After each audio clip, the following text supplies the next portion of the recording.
কাল BNP chairman Tarique Rahman Barishal ও ফরিদপুরে যাচ্ছেন। তার এই সফরকে কেন্দ্র করে চলছে শেষ মুহূর্তের প্রস্তুতি। সমাবেশ ঘিরে নেতাকর্মীদের মধ্যেও রয়েছে ব্যাপক উৎসাহ উদ্দীপনা। বরিশাল থেকে আরও জানাচ্ছেন আক্তার ফারুক শাহীন, ক্যামেরায় ছিলেন গোবিন্দ সাহা। প্রায় ২০ বছর পর বরিশালে আসছেন বিএনপি চেয়ারম্যান তারেক রহমান। বুধবার দুপুরে নগরীর বেলস পার্ক মাঠে সমাবেশে প্রধান অতিথির বক্তব্য রাখবেন তিনি। তার এই আগমন সফল করতে চলছে শেষ সময়ের প্রস্তুতি।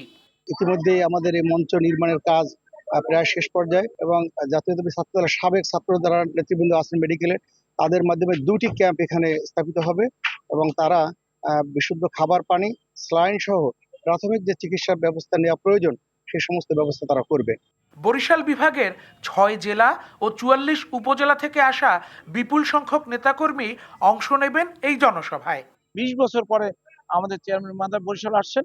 বরিশাল আপামর জনগণ, সমস্ত পেশা শ্রেণীর জনগণ অত্যন্ত আনন্দিত। তারা সবাই এক্সাইটেড হয়ে আছে কখন আমাদের প্রিয় নেতার দর্শন হবে, কখন তার মুখ থেকে আগামী দিনে বাংলাদেশের কথা শুনবো, গণতান্ত্রিক সরকার প্রতিষ্ঠার কথা আমরা শুনবো ইনশাআল্লাহ। বরিশাল বিভাগের 21 নির্বাচনী এলাকার প্রার্থীদের পরিচয় করিয়ে দেবেন তারেক রহমান। নির্বাচন পূর্ব এই সমাবেশের মাধ্যমে বরিশালে বিএনপির পক্ষে ভোটের মাঠে যে জোয়ার রয়েছে তা আরও শক্তিশালী হবে বলে মনে করছেন সবাই। বরিশালের পরে দীর্ঘ 20 বছর পর ফরিদপুর যাওয়ার কথা আছে বিএনপি চেয়ারম্যান তারেক রহমানের।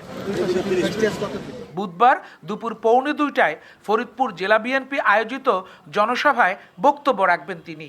জনসভা সফল করতে সব ধরনের প্রস্তুতি শেষ করেছেন স্থানীয় নেতারা। আক্তার ফারুক শাহীন, এনটিভি নিউজ, বরিশাল।